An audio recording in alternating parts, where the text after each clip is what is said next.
गुरु सदैव हरेक को इस देह से ऊंचा ही उठाता है। हरेक को, ऐसा नहीं है कि इसको हम ऊंचा उठाएंगे उसको नहीं उठाएंगे। मतलब जो भी इस दर पे आ जाता है, गुरु के मन में उसके लिए बस एक ही विचार होता है कि कैसे ये माया से उपराम हो जाए, कैसे देह से उपराम हो जाए, कैसे ये परमात्मा को प्राप्त कर ले, योग लग जाए, मुक्त हो जाए, आवागमन के चक्कर से छूट जाए।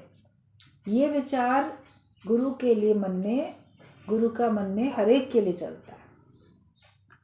ऐसा नहीं कि कोई अमीर है तो उसके लिए, गरीब है तो उसके लिए नहीं, या बड़ा कोई जवान है उसके लिए तो बूढ़े के लिए नहीं, या कोई किस कास्ट का है उस कास्ट वाले के लिए, दूसरी कास्ट वाले के लिए नहीं, सबके लिए। दादा भगवान के पास हिंदू भी आते थे सत्संग सुनने के लिए, सिंधी भी आते थे और यूपी वाले भी, सभी कास्ट के। वहाँ पे एक दो कोई मोमडन भी लड़कियाँ कभी आई सत्संग में सुनने के लिए, दादाजी का सत्संग। क्रिश्चियन भी होते थे, तो किसी भी कास्ट के होते थे, हिंदू मुस्लिम सिख ईसाई कोई भी। तो सत्संग में किसी एक कास्ट को लेके थोड़ी बात चलती है। और जगह पे तो जैसे समाज बना लेते हैं, भाई हमारा ना ब्राह्मण समाज है तो हमारा कायस्थ समाज है, तो हमारा सिंधी समाज है, तो हमारा ये समाज है। तो उसमें वो अपने ही कास्ट वालों के लिए करेंगे, जो भी उसमें मेंबर बनेंगे, या अपनी ही कास्ट के लोगों को जो जानेंगे समझेंगे उन्हीं की मदद करने जाएंगे। तो वो उस हिसाब से अपने जाति के हिसाब से कर रहे हैं। लेकिन गुरु ने कह दिया, जात हमारी आत्मा परमेश्वर परिवार। हमारी कोई एक जाति से बंधी हुई बात नहीं होती, ब्रह्म ज्ञान सर्व के लिए होता है और गुरु हर एक को ऊंचा उठाता है। ब्रह्म ज्ञानी सब बने। सदना जो था वो कसाई था। कसाई का काम जानते हो ना, पशुओं का वध करके काट के उनका मांस बेचना। तो कसाई होकर भी वो ब्रह्म ज्ञानी बन पाया। रविदास चमार था। चमार का काम भी जानते हो, चमड़ा, मरे हुए जानवरों का चमड़ा लेके आना और उनका भिगो के उनके जूते बनाने। किसी का जूता टूट गया, फट गया तो उसको सिलना। मोची का काम तो ये होता ही है ना। काम तो कितना छोटा सा है, देखने में आ रहा है कि ये बड़ा निम्न कोटि का काम है, लेकिन काम कोई भी निम्न कोटि का नहीं। अगर आपकी चप्पल रास्ते में टूट जाए, फिर आपको लगेगा कि कितना भी पैसा कोई ले ले, मेरा चप्पल तो जोड़ने वाला मिल जाए। उस समय उसकी कितनी इंपॉर्टेंस होती है। कूड़ा उठाने वाला आता है, वो जमादार, कितनी इम्पोर्टेंस है। अगर वो आपका कूड़ा उठाने ना आए या सड़कों पे झाड़ू ना लगे, तब वैसे लगेगा कि ये तो बड़ा बचना चाहिए इससे। तो कोई घृणा के कारण बचना नहीं बताया जाता था, थोड़ी सी तुम्हारी अपनी इन्फेक्शन ना हो जाए, अपने सावधानी के लिए बचना बताया जाता था। क्योंकि वो इतने जगह का घर घर का कूड़ा उठा रहा है, सड़क पे कूड़ा उठा रहा है, उसके पास बहुत सारा इन्फेक्शन हो सकता है। बच्चों को बचाओ, सबको बचाओ, घृणा के कारण नहीं, लेकिन सावधानी के कारण। अभी कुछ साल पहले जब इतनी कोरोना महामारी फैली, तो क्या सब लोगों ने सावधानी नहीं रखी? तो क्या घृणा के कारण सावधानी रखी? आपस में भी एक दूसरे के साथ भी सावधानी घर में रखी सबने। बाहर से आ रहे हैं तो साबुन से हाथ पैर मुंह सब धो रहे हैं, अच्छे से सब सफाई कर रहे हैं। कितना ज़्यादा सावधानी उस समय आप सब लोगों ने रखी थी। तो किसी घृणा की वजह से थोड़ी रखी थी, लेकिन वो जो डिस्टेंस मेंटेन किया था कि किसी के ज़्यादा नज़दीक नहीं रहना है, मास्क लगा के चलो, तुम्हारे मुंह की भाप भी किसी के पास ना जाए, खांसी छींक ना जाए, हाथ भी ना टच करो किसी को। अब आपके तो प्रियजन थे वो, तो भी आप उनसे टच नहीं कर रहे थे ना, क्योंकि आप बीमारी से और इन्फेक्शन से बचना चाहते थे। तो वो छुआछूत थोड़ी हो गई थी, लेकिन लोगों ने बाद में उसको ऐसा बना दिया कि ये छुआछूत हो गई है, ये काम करता है तो ये छोटी जाति का है, हम ये काम करते हैं तो बड़ी जाति के। जाति ना छोटी होती है ना बड़ी होती है, वो तो समाज में व्यवस्था बनाने के लिए कर दिया जाता है कि ताकि सारे समाज की व्यवस्था ठीक ठीक चलती रहे और हर एक अपने धर्म को सही तरीके से जाने और धर्म के अनुसार काम करे, उसमें व्यवस्था ठीक बनी रहेगी। अच्छी व्यवस्था के लिए था, बाकी छोटा और बड़ा नहीं होता। तो ज्ञान के ऊपर तो सबका अधिकार होता है। एक कसाई भी ज्ञानी बन गया, एक चमार भी ज्ञानी बन गया, कोई और कबीर तो जुलाहा था, वो भी ज्ञानी बन गया, कोई किसी भी कास्ट का था, कुछ भी काम करने वाला था। राजा जनक भी ज्ञानी बन गया, वो तो क्षत्रिय था और राजा था। तो कोई कुछ भी, जिसके अंदर में ज्ञान को पाने की भावना है, ऊपर से कुछ भी कर्म करता हो, जो उसका हिसाब किताब है, जहाँ उसका जन्म हुआ या जितनी उसमें योग्यता है, जितनी उसने पढ़ाई की या जितनी उसने काम कोई सीखा, उस हिसाब से वो काम करता है। मेहनत और ईमानदारी से काम करता है। काम छोटा और बड़ा थोड़ी होता है, काम तो काम ही होता है। आप काम करते हो, काम के बदले में आपको पैसा मिलता है। लेकिन अहंकार के कारण से व्यक्ति मान लेता है मैं मालिक हूँ, मैं सेठ हूँ और ये मेरा कर्मचारी नौकर है, ये कम है मेरे से। उसके बिना काम भी नहीं चलता है और फिर भी उसको कम सोच के हम लोग रखते हैं। तो ये क्या है? श्रेष्ठता का अभिमान है। अपने को अपने मन से ही श्रेष्ठ मान लिया। दूसरा आपको श्रेष्ठ मान रहा है क्या? हो सकता है दूसरा आपको श्रेष्ठ ना मानता हो, वो अपने को श्रेष्ठ मानेगा। हर एक अपने अपने को श्रेष्ठ समझता है। भगवान कृष्ण ने भगवद गीता में बोला कि ज्ञानी अगर हो तो तुमको श्रेष्ठता के अभिमान से बचना है। सबसे पहले तुम श्रेष्ठता के अभिमान का त्याग करो, तब तुम आगे कुछ और कर सकते हो। मैं बहुत कुछ हूँ, मैं तो बहुत कुछ हूँ, मैं कुछ भी नहीं हूँ, ऐसा अपने को बी नथिंग जब बना के चलोगे। गुरु की दृष्टि में सब आप समान होता है। उसकी दृष्टि में कोई छोटा बड़ा नहीं, ना कोई ऊंचा ना कोई नीचा, और सबको भगवान ने एक ही को, सबको जैसे एक प्रेम से ही सबको सींचा।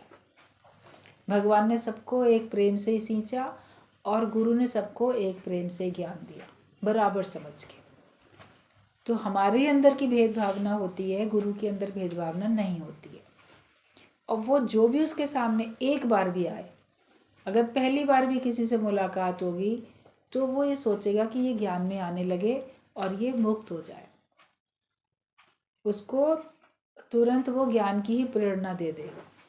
फिर अगर वो दोबारा कभी नहीं भी आता है तो कुछ समय तो ख्याल गुरु को भी चल जाता है, देखो फलाना एक ही बार आया था फिर आता नहीं है, क्यों नहीं आता। जो रेगुलर आते रहते हैं उनके लिए भी ख्याल चल जाता है। अब आते हो तो अपने ही तो भला करने के लिए आते हो, कि गुरु को कुछ दे थोड़ी देते हो। आप अपने को मुक्त करोगे, आप अपना जीवन संवारोगे, और आप सुधर गए, आप संवर गए तो आपका जीवन सुधरेगा संवरेगा, तो आपके घर वालों को सुख मिलेगा।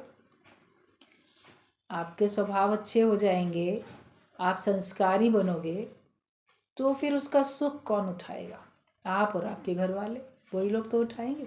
अभी आप अपने बच्चों को अगर सत्संग में ले आते हो, बेटा आया, बेटी आई, बहू आई, पोता पोती, जिनको भी आप ले आते हो, तो वो संवर जाते हैं, सुधर जाते हैं, संस्कारी बनते हैं। तो सुधर के संवर के सुख किसको दे रहे हैं?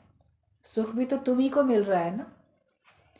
तो किसी के ऊपर एहसान थोड़ी है गुरु के ऊपर कि हम इतने लोगों को लाए या घर वालों को हम लाए, या देखो हमने अपना जीवन इतना अच्छा बना लिया कि हमको देख के घर वाले भी आने लगे, संबंधी भी आने लगे। अच्छी बात है, जिसकी जिसकी अमानत होती है वो आता है, जो अपने पे कृपा करता है वो अमानत लेके जाता है, अपने पे कृपा करता है अमानत लेके जाता है। बाकी ये जन्म के भी तो कर्म है तुम्हारे क्रियमान, सारा पिछले जन्म का थोड़ी होता है। इस जन्म में भी तो तुम क्रियमान अपना पुरुषार्थ करके कर्म बनाते हो ना। माया में बनाते हो तो ज्ञान में भी आप आते हो, तो ये भी तुम्हारा इस जन्म का भी पुरुषार्थ है। सब कुछ पिछले ही जन्म के द्वारा थोड़ी हो रहा है। इस जन्म में क्या कुछ नहीं होगा? भगवान ने तुमको क्रियमान कर्म करने की स्वतंत्रता दी है, आपको पूरा पूरा अधिकार दिया, आप अपना जीवन चाहे जैसे बनाओ, चॉइस आपकी है। आप जैसी पसंद करते हो वैसा बनाते हो, तो फिर आपका जीवन अच्छा बनता है। गुरु हर एक का जीवन अच्छा बनाने में लगा है। कम से कम हम खुद का अपना जीवन अच्छा बना लें, अपने मित्र बन जाएं, अपने शत्रु ना बने। तो गुरु तो क्या करता है, वो सदैव हर एक को इस देह से ऊंचाई उठाता है, जड़ चेतन की गांठ खोल देता है और अंदर अपने स्वरूप में स्थित करा देता है। जड़ और चेतन की गांठ है, जैसे दो अलग अलग रंग के धागे हों, या जैसे सर्दियों के मौसम में महिलाएं घर में कई बार स्वेटर बुनती रहती हैं, तो दो कलर का स्वेटर भी बना लेती हैं, ये मान लो दो अलग कलर के धागे हैं और उनमें एक साथ गांठ पड़ गई है, तो उस गांठ को खोल लेते हैं, सावधानी से खोलेंगे कि टूटे नहीं, तो वो अलग अलग हो जाते हैं। एक ही कलर के भी दो धागे हैं मान लो, उसमें गांठ पड़ गई, एक ही कलर का ऊन है, एक ही कलर का धागा है, तो उसमें ऐसे गांठ है, तो आप उसको गांठ को खोल लेते हो तो वो अलग अलग हो जाता है। वरना आपको छोटा गोला था तो बड़ा बनाने के लिए गांठ मार के आपने छोटे वाले को उसमें मिक्स करके बड़ा गोला बना दिया, लेकिन फिर अगर आपको अलग करना होता है तो उस गांठ को खोल देते हैं। हमारे अंदर भी जड़ और चेतन की गांठ है, उसको शास्त्रों की भाषा में कहा जाता है चिद जड़ ग्रंथि। जैसे चिद मतलब चेतन, जड़ तो जड़ है ही, और ग्रंथि मतलब गांठ। तो गुरु हमारे अंदर के चिद जड़ ग्रंथि को खोल देता है। मतलब शरीर 5 तत्वों से बना हुआ जड़ है और आत्मा इसमें चेतन है, वो जैसे मिल गए हैं, गांठ लग के एक हो गए, दो गोले समझो एक हो गए, तो जड़ और चेतन एक हो चुका है। आप उसको अलग अलग नहीं कर पाते, लेकिन ज्ञान से आपको अलग करना आ जाता है। ये देह अलग है 5 तत्वों से बनी हुई, और मैं जो चेतन स्वरूप हूँ मैं अलग हूँ। मैं इस 5 तत्वों की देह को देखने वाला हूँ, जो इस देह के कारण से जो मैं तत्व से जो शुद्ध स्वरूप था उसका भी एक और मैंने अन्य रूप बना लिया था जीव का, उसको भी आप देखने वाले बनते। जैसे मान लो एक खेत है और खेत में किसान है काम करने वाला, लेकिन कोई अलग खड़ा उन दोनों को भी देखने वाला है। आप देख रहे हो कि देखो ये इसका खेत है और ये किसान है और ये इसमें ये बीज डाल रहा है, आप तीसरे अलग हो। तो हमारा जो असली स्वरूप है वो तीसरा अलग वाला है, मगर हम तीसरे से दूसरे में, दूसरे से पहले में जाके एक हो चुके होते हैं। ये समझ में आता है कि जो जीव है वो किसान है, वो कर्मों के बीज बोता है शरीर रूपी खेत में, मन में, तन में, और इसका जो फल भोगता है वो तन और मन भोगता है। जिनके द्वारा कर्म किया गया उन्हीं को भोगने भी होते हैं, जो करेगा सो भरेगा। जीव करता है तो जीव भोग रहा है, मन से हुआ या तन से हुआ, वाणी से हुआ, उसी हिसाब से उसका रिजल्ट भी आप लोग को मिलता रहता है। लेकिन मैं वो अन्य पुरुष हूँ तीसरा, जो मैं देख रहा हूँ, साक्षी हूँ। उस साक्षी को पहले हम सिर्फ परमात्मा ही जानते थे कि परमात्मा साक्षी है, लेकिन वो परमात्मा मैं हूँ, ये बात गुरु हमको पक्की कराता है। तो ये पक्की करने के लिए सबसे पहले तो चिद जड़ ग्रंथि को खोलना पड़ेगा ना, जड़ और चेतन की गांठ खोलनी पड़ेगी। अभी अपने को भगवान कहाँ जान पाओगे, अपने को तो शरीर ही मान के बैठे हो। तो इसके लिए नहीं, ये मेरे से अलग है, मैं अलग हूँ, ये क्लियर हो जाती है जब बात की हाँ ये अलग है, मैं अलग हूँ। फिर मैं कौन? मैं अलग होने के बाद भी अपने को देह क्यों मान रहा हूँ, 5 तत्वों की देह क्यों मान रहा हूँ? अलग होने के बाद भी मैं संसार को सच क्यों मान रहा हूँ? इसमें सच क्या है, इसमें वास्तव में सत्य क्या है? तत्व को देखो। जो दृष्टांत चलता है कि राजा ने कहा हमारे इसमें तिजोरी में कितने गहने हैं, उनको गिन के बता दे कोई 1 मिनट में, तो मैं उसको इनाम दूँ। अब वो बड़ी तिजोरी थी, उसमें बहुत सारे गहने, हीरे जवाहरात मान लो बहुत होते हैं, तो उसमें सब गहने थे रखे हुए उसके। तो लोग आए बड़ी फास्ट, 1 2 3 सब निकाले करें। अब गिनती में इतने अधिक थे वो गहने कि उनको गिनते गिनते 1 मिनट से तो ज़्यादा ही लगेगा, तो कोई 1 मिनट में गिन ही नहीं पा रहा था। दरबार में एक संत भी बैठे हुए थे, सारे दरबारी वो लोग हार गए। राजा तो यूं ही सबका ऐसे कह रहे थे, तो कहा कि संत जी आप भी कोशिश करिए गिनने की। सब लोग, हम लोग हार गए, आप तो संत हैं तो आप भी एक बार कोशिश करो, देखो पता लगा सको इसमें टोटल कितने गहने हैं इस तिजोरी में। तो संत ने मुस्कुरा के कहा, गिनने की तो ज़रूरत ही नहीं है, मैं तो बिना गिने ही बता सकता हूँ कि इसमें एक ही है। बोले अरे एक कैसे है, ये तो अनेक है। बोले ये सारे के सारे तिजोरी में जितने भी गहने हैं वो सब सोने के बने हुए हैं, स्वर्ण धातु के हैं, सोने के अलावा नहीं है कुछ भी, तो एक ही तो है। भाई तुम गिनती में पड़े हो, इतने गहने उतने गहने, और हम तो तत्व को देख रहे हैं, तत्व तो एक ही है। अगर अलग अलग तत्व होते, कोई सोने के होते, कोई चांदी के होते, कोई हीरों का होता, कुछ होता, तो उसको गिनते भी अलग अलग है। लेकिन जब है ही एक ही तत्व के बने हुए, सोने के बने हुए सारे गहने हैं, तो उनको गिनने की क्या आवश्यकता है, एक ही तो है। तो सब में एक ही ज्योत तो है, सब में एक ही परमात्मा तो विद्यमान है। ये बात जब समझ में आ जाती है, तो जो मैं अपने को मान रहा था जीवात्मा, तो वो जीव क्यों मान रहा था? अपने को देह के कारण से। हर एक अपने को अलग अलग मानता है अपनी देह के कारण। तो मैं ये हूँ, ये मेरा नाम है और ये मैं हूँ। देह को ही तो बोलते हो मैं हूँ। मुझे कह दिया, मेरा नुकसान हो गया, मेरा फायदा हो गया, मेरा मान हुआ, मेरा अपमान हुआ, तो मैं कौन? किसको मैं मान के बोलते चले जा रहे हो?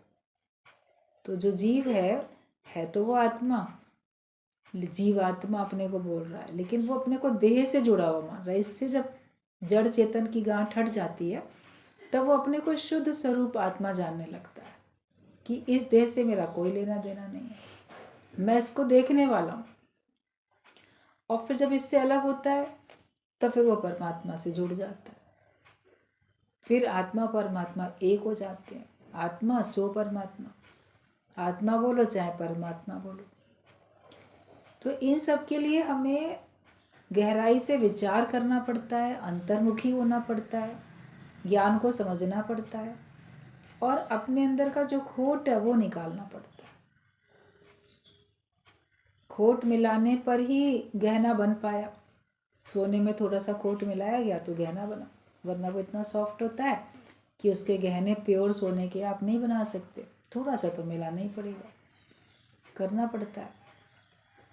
तो ये 5 तत्वों का खोट मिलाना पड़ता है, तब जाके शरीर बनता है और कर्म होते हैं। और जब ये खोट खत्म हो जाता है, तब तो आत्मा परमात्मा एक हो गया ना। निराकार में साकार होने के लिए प्रकृति का खोट मिलाना पड़ा, 5 तत्वों का खोट मिलाना पड़ा।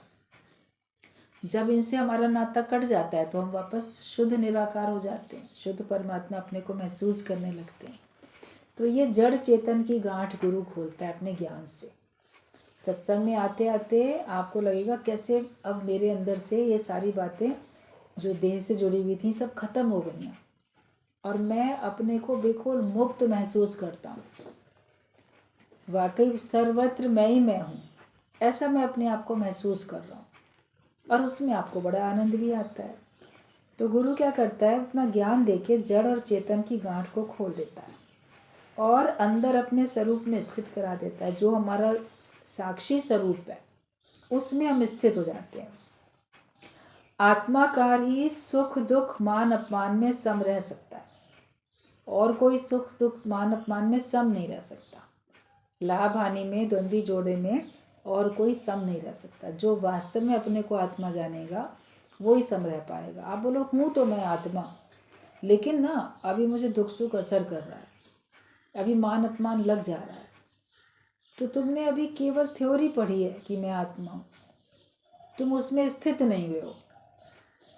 जो अगर वास्तव में देह से अपने को अलग कर लोगे, मान किसका, अपमान किसका, दुख किसको मिल रहा है, सुख किसको मिल रहा है, गरीब कौन है, अमीर कौन है, छोटा कौन है, बड़ा कौन है, ये तो सब एक पार्ट प्ले हो रहा है ना, मेरे से अलग है। इस जन्म में जैसा पार्ट भगवान ने दिया वैसा हो रहा है।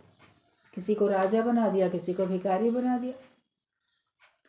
एक ही स्टेज पे नाटक चलते हैं, उसमें कोई भिखारी भी होता है, कोई राजा भी होता है, कोई दरबान भी खड़ा होता है, कोई भीख मांगने वाला भी होता है, कोई चौकीदार, कोई जमादार, कुछ भी होते हैं। पिक्चर में, नाटक में अभिनय करने वाले जो पात्र हैं, वो उनको जो रोल मिल जाता है वो कर लेते हैं, उनको उसका पैसा मिल जाता है। तो तुमको जो रोल भगवान ने इस जन्म में दिया है वो तुम कर रहे हो, लेकिन ये मैं करने वाला, उसको देखने वाला बनूं ना, उसको करके भोगने वाला क्यों बन जाता हूँ। हम अपने स्वरूप में अगर स्थित हैं तो हम सम अवस्था में रह सकते हैं। जिसकी भी द्वंद्वी जोड़े में समानता सम अवस्था हो चुकी है, वो इसी वजह से हुई है कि वो अपने को देह नहीं मानता है, वो अपने को तत्व से आत्मा जानता है, तो वो सम है, वरना वो सम रह नहीं सकता है। बीच बीच में कभी थोड़ी देर के लिए आप विषम परिस्थिति में आ जाते हो, या कभी समभाव भूल जाता है, तो फिर आपको कष्ट भी सहने पड़ते हैं। फिर जब अपने स्वरूप में आ जाते हो तो फिर आप आनंदित हो जाते हो। ये चल रहा है, जैसे एक लुका छिपी का गेम होता है ना, चल रहा है। कभी अपने को देह मान रहे हो, कभी आत्मा जान रहे हो, कभी देह मानते हो फिर आत्मा जानते हो। लेकिन फिर आप जब अपने को हमेशा के लिए उस निश्चय में ले आते हो, फिर दुख आपके पास आ नहीं सकता, असर आपके ऊपर डाल नहीं सकता। कोई सा भी दुख भी या सुख भी, किसी प्रकार का भी द्वंद्वी जोड़ा आपके ऊपर अपना प्रभाव फिर डाल नहीं सकता है। तो जो वास्तव में आत्माकार है वही दुख सुख और मान अपमान में सम रह सकता है।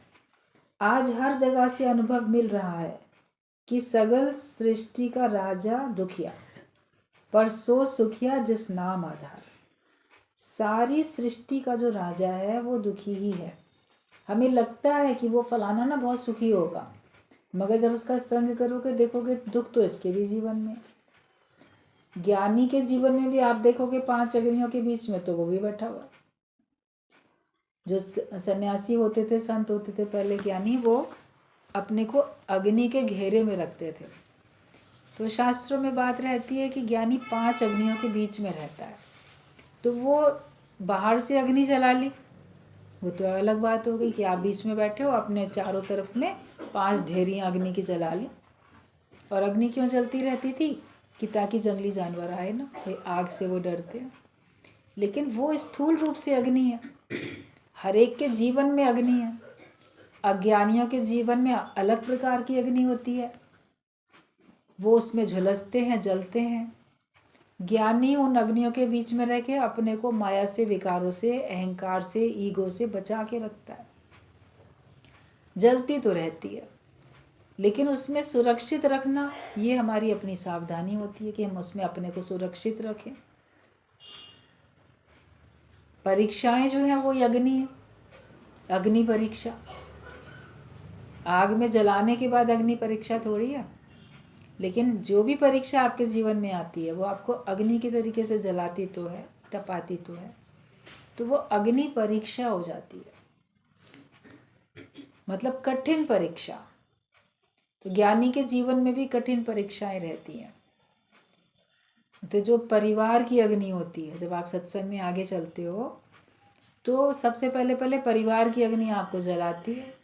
परिवार वाले आपके आगे तरह तरह से, कभी प्यार से, कभी क्रोध से, कभी भावनात्मक तौर पे आपके ऊपर बंधन डालते हैं। कभी लोभ लालच दिखा के, किसी आकर्षण में फंसा के, कभी भय दिला के तो बंधन में डालते हैं। तो मोह माया की वो अग्नि परिवार के द्वारा जो आपको मिलती है, तो उससे मन जो है रुक जाता है, बड़ी आग है, बड़ी जलन है, इस जन्म में आगे नहीं बढ़ पाएंगे ये घर वालों के कारण से। तो हर जन्म में तो घर वाले होंगे, बिना घर वालों के पैदा होगे क्या? परिवार वाले तो रहेंगे ना हर जन्म में। और जहाँ भी रहोगे, कोई छोटा बच्चा अगर मान लो अनाथ हो गया, अनाथालय में चला गया, तो वहाँ भी क्या परीक्षा नहीं है? और बड़ी परीक्षा और अग्नि है। तो ऐसा तो होगा नहीं कि आप बिल्कुल निर्जन स्थान में बिल्कुल अकेले चले जाओगे, लोग तो रहेंगे। तो परिवार वालों की अग्नि बहुत जलाती है। ज्ञानी उनसे उपराम होता है। युक्तियों से, कहते जोर न छूटे युक्त छूटे संसार, युक्तियों से वो अपने को बचाता है। कभी सख्ती भी करके बचाता है, कभी काम करके भी, जैसे भी होता है वो अपने को रास्ते में, ज्ञान के रास्ते में ही लेके चलता है, रुकता नहीं है। तो परिवार वाले भी परीक्षा लेके आपको परख लेते हैं और फिर आपको वो परीक्षा लेना आपकी छोड़ देते हैं कि ये ज्ञान में ही जाएगा, ज्ञान में ही पक्का है, तो हम उसमें पास हो जाते हैं। लेकिन वो परिवार की जो अग्नि है वो अंतिम सांस तक रहेगी। जिनके बीच में रहोगे वही तुम्हारा परिवार है। तो वो होती है। फिर एक अंदर की अग्नि होती है, विकारों की अग्नि। अब बाहर को तो आपने कंट्रोल कर लिया, मगर जो तुम्हारे अंदर काम, क्रोध, लोभ, मोह, अहंकार जो तुम्हारे अंदर जल रहे हैं, उनको तो तुम देख रहे हो और उनको तुम्हें कंट्रोल करना है। वो अग्नियां हैं, उस अग्नि में तुमको जलना नहीं है। अग्नि के बीच में रहते हुए भी आपको उसकी तपिश से अपने को बचा के रखना है। तो वो संयम करना पड़ता है, मन का, इंद्रियों का संयम करना पड़ता है। तो वो भी अग्नि होती है। ज्ञान से उसको भी आप कंट्रोल करते हो। और समाज की अग्नि, आप बहुत निकलना शुरू करोगे तो आपके घर वाले आपकी परीक्षा नहीं ले रहे, वो आपको कह रहे हैं ठीक है जाओ सत्संग में, तुम अपने अंदर से भी निर्विकारी हो गए हो। लेकिन देखने वाले अभी से जा रही हैं सत्संग में, अभी से ये लोग क्यों जा रहे हैं? इन लोगों को कोई काम धंधा नहीं है, घर का काम छोड़ के चले जाते हैं, ये तो पलायनवाद है, ये तो काम ना करने के बहाने हैं। कुछ ना कुछ बोलेंगे या बड़ा अपना दिखावा करते हैं, ये सब नाम की बातें हैं। कुछ कुछ ऐसा बोलते रहेंगे समाज वाले। तो गुरुजी बोलते थे कुछ तो लोग कहेंगे, लोगों का तो काम ही है कहना, वो तो कुछ बोलेंगे ही बोलेंगे। तो समाज की अग्नि में भी तपता रहता है ज्ञानी। अभी सीता के लिए धोबी नहीं तो बोल दिया, समाज की अग्नि तो पड़ी ना जाके। न घर वाले कुछ कह रहे हैं, ना उसका अपना मन कुछ बोल रहा है, वही कहे जा रहा है। तो कोई भी आपको कुछ भी कह सकता है, कोई भी कलंक लगा दे, कोई भी इल्ज़ाम लगा दे। तो समाज में रहते हुए, समाज की अग्नि के बीच में रहते हुए भी ज्ञानी उससे अनअफेक्टेड होके रहता है, प्रभाव में नहीं रहता उसके। फिर गुरु की अग्नि होती है, मतलब कि गुरु भी परीक्षा लेता रहता है। आप गुरु का संग करो तो आपको पता चलेगा, हमेशा प्यार ही प्यार नहीं मिलेगा, कभी डांट भी मिलेगी, कभी आपके ऊपर सख्ती भी कभी हो जाएगी। एक को बनाने के लिए, एक को कहने के लिए गुरु तो एक सिरे से सबको कहेगा ना, तभी तो सारे लोग एक ही साथ में सुधर जाएंगे। तो गुरु की भी अग्नि पल पल में आपके अपने अहंकार पे चोट लगती है। दृष्टांत चलता है कि पूछा शिष्य से किसी ने कि बताओ सांप का डंक अच्छा कि गुरु का संग अच्छा? तो नया था वो शिष्य, कहता है सांप का डंक अच्छा, गुरु का डंक अच्छा नहीं। क्यों? बोले सांप तो एक ही बार डंक लगा के छोड़ देगा, मरेंगे। गुरु को तो पल पल में हमको टोकता रहेगा, उसका टोकना ही डंक लगाना होगा। तो वो तो हमको अंतिम श्वास तक टोकता रहेगा। क्यों टोकता है? कि कब हमारा ईगो निकल आए, कब हमारा अहंकार निकल आए। और जब तक तुम्हारा अहंकार गुम नहीं होगा तब तक तुम्हारा सेल्फ, आत्मा कैसे प्रकट होएगा? कहते when ego vanish then self shine. जो हमारा ईगो है उसको तो वैनिश होना पड़ेगा ना, मतलब उसको गुम होना पड़ेगा। गर्मियों में क्रीम लगाते हो, वैनिशिंग क्रीम आपने लगाई, आपने चेहरे पे लगा लिया तो वो दिखती नहीं है। फिर जैसे आपका स्किन चमकती, ग्लो करती दिखती है। जो भी और भी क्रीम लगाते हो तो उसको ऐसे बाहर से लगा हुआ थोड़ी छोड़ देते हो, उसको अच्छी तरह से उसको ऐसे आप मालिश करते हो कि ताकि वो गुम हो जाए। हमारा ईगो जो है वो दिख रहा है सबको, अहंकार सबको दिख रहा है, लेकिन हमारा ईगो जो है वो टोटल समाप्त हो जाए, गुम हो जाए, तब हमारा जो आत्मा है वो चमकेगा।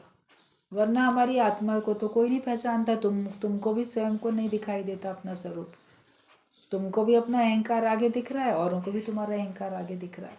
तो गुरु तो हमारे अभिमान को दूर करने के लिए परीक्षा लेता है। तो वो परीक्षा की गुरु की जो अग्नि होती है वो भी तुम्हारी अग्नि होती है। और पांचवी अग्नि होती है शिष्यों की अग्नि। जब गुरु की अग्नि को भी आप सहते हो, करते हो, लेकिन ज्ञान के कार्य में रहते हो, निष्कामी होके रहते हो, तो सुनने वाले भी तुम्हारी परीक्षा लेते रहते हैं। वो भी तरह तरह से तुम्हारे को जांचने परखने में लग जाएंगे, जबकि उनका कोई काम नहीं है जांचने परखने का, लेकिन तो भी वो परखते हैं। ज्ञानी उसमें भी खुश रहता है, भी ठीक है। तो शिष्यों की भी अग्नि रहती है, उसमें भी तुम ना तपो, उसमें भी तुम ना जलो। रामकृष्ण परमहंस ने कहा नहीं, गुरु को तुम परख लो, दिन में, रात में, सवेरे में, शाम में, अच्छा पानी पीजिए छान के और गुरु कीजिए जान के। तुम्हारा मन है परखने का, तुम परखते जाओ।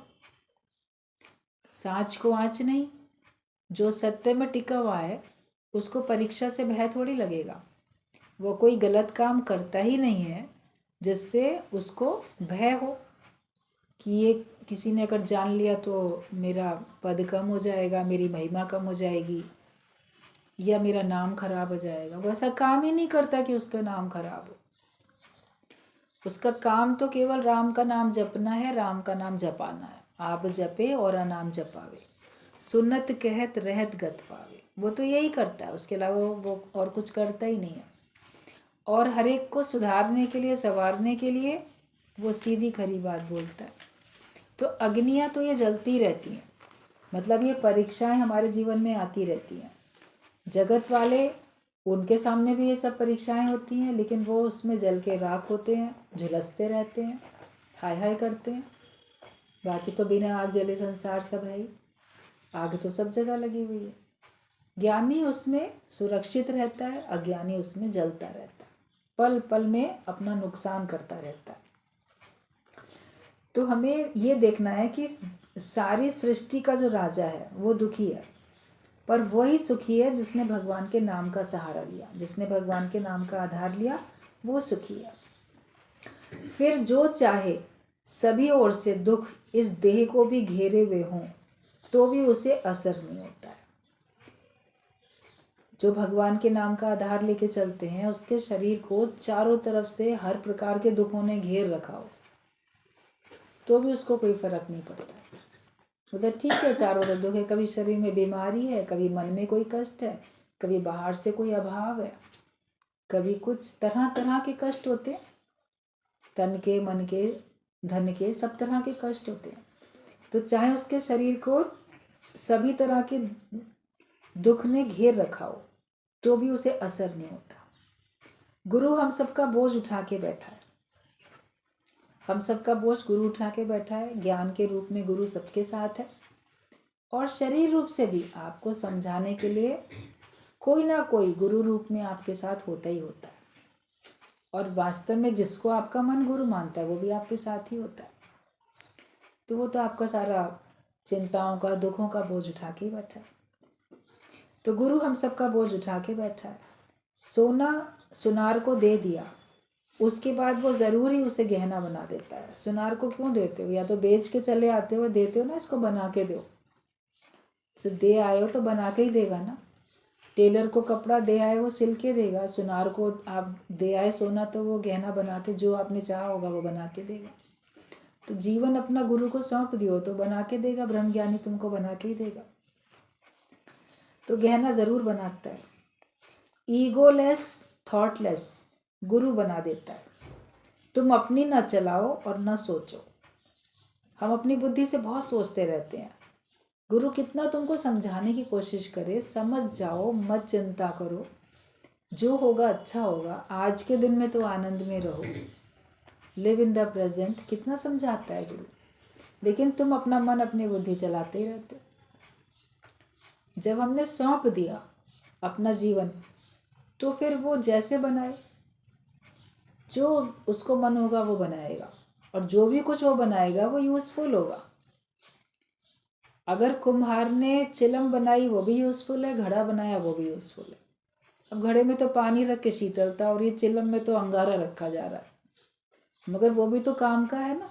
चिलम भी काम की तो घड़ा भी काम का। तो तुमने भगवान को सौंप दिया अपना जीवन, गुरु को सौंप दिया, वो चाहे जो बनाए, वो कहीं ना कहीं तो काम करेगा ही करेगा। इधर यूज़ नहीं होगा तो उधर यूज़ होगा, उसका कुछ ना कुछ यूज़ होगा। तो इसके लिए हमें चिंता नहीं करनी है। तो हमें थॉटलेस होना है, निर्विचार अवस्था में आना है, ईगोलेस होना है, अहंकार रहित होना है। इनको अपनी ना चलाओ और ना सोचो। मनुष्य अपनी चलाता है, मेरी चलनी चाहिए, मेरी माने, मैंने जो कहा वो किया जाए, मैंने जो सोचा वो हो। भगवान के आगे भी अपनी चलाते हैं और संसार में भी अपनी चलाते हैं। लेकिन तुम ना अपनी चलाओ और ना सोचो कुछ। नज़र गुरु की जिस पे हो जाए, बंदे से वो तो खुदा हो जाए। भाग्यशाली जानो अपने आप को कि तुम गुरु की नज़र में हो। तो तुम अपने को जीव, अपने को बंदा मान भी रहे हो तो ज़रूर खुदा बनोगे, ज़रूर भगवान हो जाओगे। क्योंकि दृष्टि से ही गुरु हमको आगे ऊंचा उठाता चला जाता है। अपनी वाणी से, अपनी दृष्टि से, अपने संकल्प से, अपना अपनापन दे के, स्पर्श से वो ऊंचा उठाता जाता है। हर हालत गुजर ही जाएगी, जो भी परेशानी है आज वो चली जाएगी। सदैव मुस्कुराते रहने से ही कोई भी दुख दर्द वापस चला जाता है। किसी भी प्रकार का कष्ट हो आपके जीवन में, भारी से भारी दुख क्यों ना हो, जो ब्रह्मज्ञानी होता है वो भारी से भारी दुख में भी विचलित नहीं होता है। वो अपने मन को स्थिर रखता है और वो भगवान की भलाई देखता है, इसलिए मुस्कुराता रहता है। वो ये जानता है इसमें भी भलाई छिपी है। भारी से भारी कष्ट आया, दुख आया, असहनीय जिसको लोग बोलते हैं, लेकिन असहनीय को भी सह तो लेते हो ना, सहा तो जा रहा है ना। बहुत असहनीय दुख है लेकिन फिर भी उस असहनीय दुख को सह तो रहे, भगवान ने सहन शक्ति दी तो है। तो भारी से भारी दुख में भी कैसे मुस्कुरा सकते हो, जब ये मान लोगे कि इसमें मेरी भलाई छिपी है, इसमें मेरा फायदा छिपा है। ये जब देखोगे तो आप मुस्कुराओगे, और मुस्कुराते रहने से कोई भी दुख दर्द वापस चला जाएगा। आप खुश तो रहना सीखो, खुश तो रहो, तब देखो कि आपके सारे दुख दर्द चले ही जाएंगे। जो व्यक्ति खुश नहीं रहता उसके दुख दर्द उसको घेरे रहते हैं, वो परिस्थितियां ठीक करने में लगा रहता है, इसको बनाया उसको बनाया, लेकिन वो अपने को नहीं बनाता, अपने को ज्ञानवान नहीं बनाता। वो परिस्थितियों को ठीक करने में लगा रहता है। परिस्थितियां ठीक जब भगवान चाहेंगे तब होंगी, लेकिन तुम जब स्वयं अपने को ठीक करना चाहोगे तो स्वयं ठीक हो जाओगे। तुमको तो स्थिर करने के लिए, अपने में स्वरूप में स्थित करने के लिए भगवान भी और गुरु भी कोई मददगार नहीं हो सकते। तुम्हें खुद उसको, अपने को स्थित करना पड़ेगा। आपके हाथ में अपने को बनाना है। अपने को बना सकते हो, परिस्थितियों को नहीं बना सकते। एक आदमी था, उसके खेत में बकरियां रोज चरने के लिए चली आती थी। अब उसने खेत में छोटा सा एक अपना बना रखा था, कुछ शेड डाल के, झोपड़ी टाइप का छोटा सा एक कमरा जैसा, रात में रखवाली वगैरह करने के लिए। दिन में भी बैठता था। तो जब दिन में बैठे तो खेतों में बकरियां भी आ जाएं, और फिर वो उसके उस झोंपड़े में भी अंदर चली आती थी, क्योंकि उसमें उसने ऐसे बस छप्पर डाल दिया था, थोड़ा चारों तरफ से थोड़ा थोड़ा कुछ दीवारें टाइप बना दी थी छप्पर की, लेकिन उसने कोई दरवाजे खिड़की उसमें पल्ले नहीं लगा रखे थे, तो खुला खुला था वो चारों तरफ से। तो अगर धूप में दिन में वो आराम भी करना चाहे तो बकरियां अंदर कूद जाएं, आ जाएं, बड़ा परेशान। इधर से भगाए तो दूसरे दरवाजे से निकल जाएं, फिर कहीं खिड़की से कूद आए, फिर इधर से निकल जाए, चारों तरफ उसको बड़ी परेशानी हो रही थी। बोला ये बनाया भी मैंने आराम करने के लिए, और ये आराम भी नहीं मिल पा रहा है, क्या करूं। बुद्धिमान मित्र था, उसने सलाह दी कि ऐसा करो, इन बकरियों को भगाने के लिए तुमको इनके पीछे पड़ने की डंडा लेके जरूरत नहीं है। तुमने जो अपना जो बनाया है झोपड़ा, उसमें बीच में बैठ जाओ बस, और तुम ना शेर की आवाज़ निकालनी सीख जाओ, उसकी तरह गर्जना करना सीख जाओ। फिर बस एक बार गर्जना करना शेर वाली, ये सब डर के मारे भाग जाएंगे, क्योंकि ये शेर की आवाज़ जानती है और ये भी जानती है वो हमें खा जाएगा।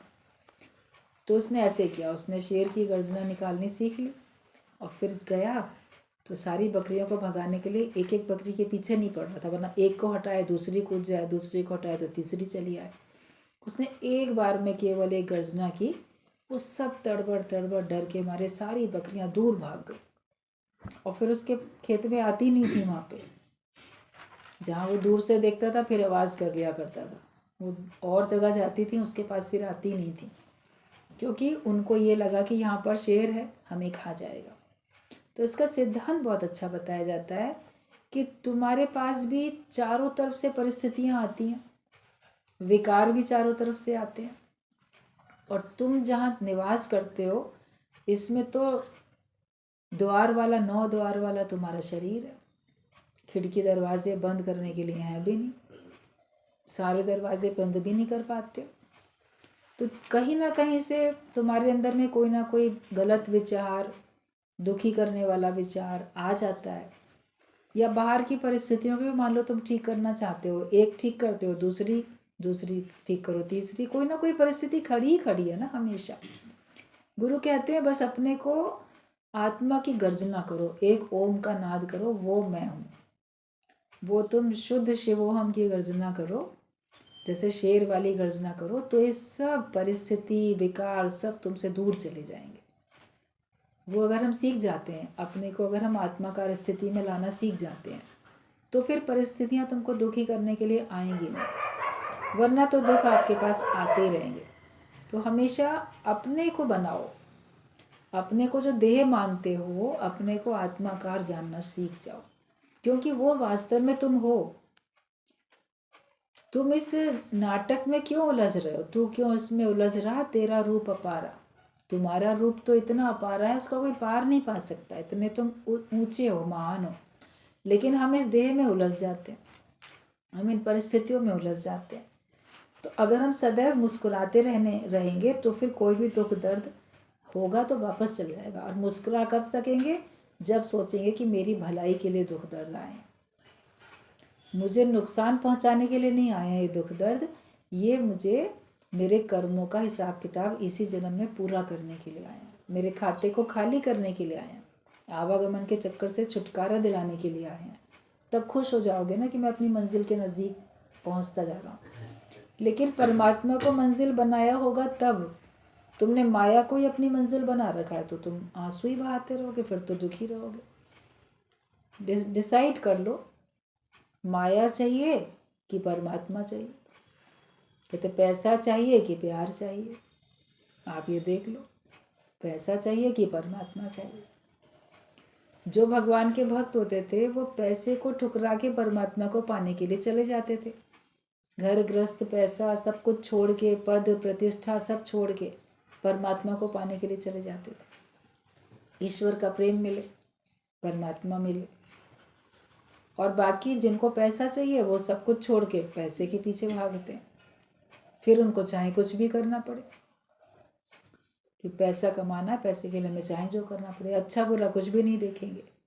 तो पहले हमें डिसाइड करना है कि हम इस जन्म में, इस जीवन में क्या चाहते हैं। सत्संग में आए हो तो गुरु तो तुमको परमात्मा से मिलाने का काम करेगा, तुमको माया देने का काम नहीं करेगा कि माया तुमको बढ़ जाए, ये आशीर्वाद तुमको दे।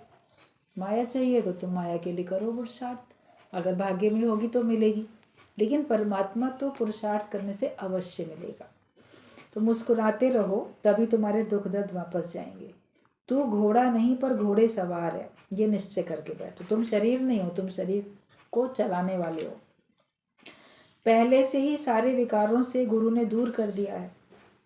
जब आने लगे सत्संग में तो तुम देखो, तुमको गुरु ने दूर कर दिया। जीवन मुक्त ही विदेह मुक्त है। अगर जीते जी आप अपने को मुक्ति के निश्चय में रखते हो तो आप मुक्त हो। मर के जियो जगत में, जगत में ऐसे जियो कि जैसे बी नथिंग होके जी रहे हैं, अपने को बिल्कुल गुम करके जियो। डाई बिफोर यू डाई, मरने से पहले ही मर जाओ। गुरु से जिसने जीते जी की मौत खरीद की, उसे फिर और कोई मौत मार नहीं सकती है। क्या मारेगी मौत उसे जिसने खुद मौत को मारा है। ये शरीर तो केवल लीला कर रहा है, तू तो उसे भी जानने वाला है। बस इतना समझ जाओ कि ये शरीर केवल लीला कर रहा है। अगर बीमारी की लीला चल रही है तो वो देखो, गरीबी की लीला चलती है भाग्य के अनुसार तो वो देखो, अपमान हो रहा है तो वो भी तुम्हारा किस कारण से हो रहा है वो देखो। क्या ऐसा काम कर रहे हो कि जिससे अपमान हो, और कर्म ठीक कर रहे हो फिर भी अगर कोई तुम्हारा अपमान कर रहा है तो हिसाब किताब ही तो चुकता हो रहा है। तो सब जो कुछ हो रहा है वो लीला चलती है। जैसे राम की लीला, कृष्ण की लीला देख के आनंद लेते हैं, तो अपने भी जीवन की लीला देख के आनंद लें,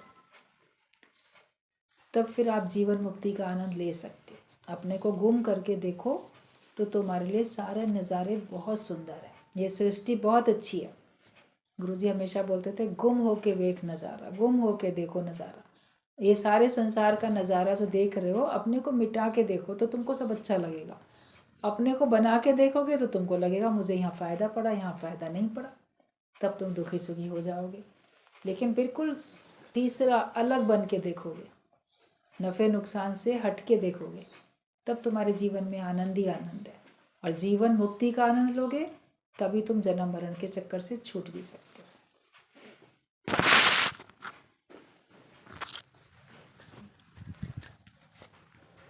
एक एक बार गुरु बता देते हैं।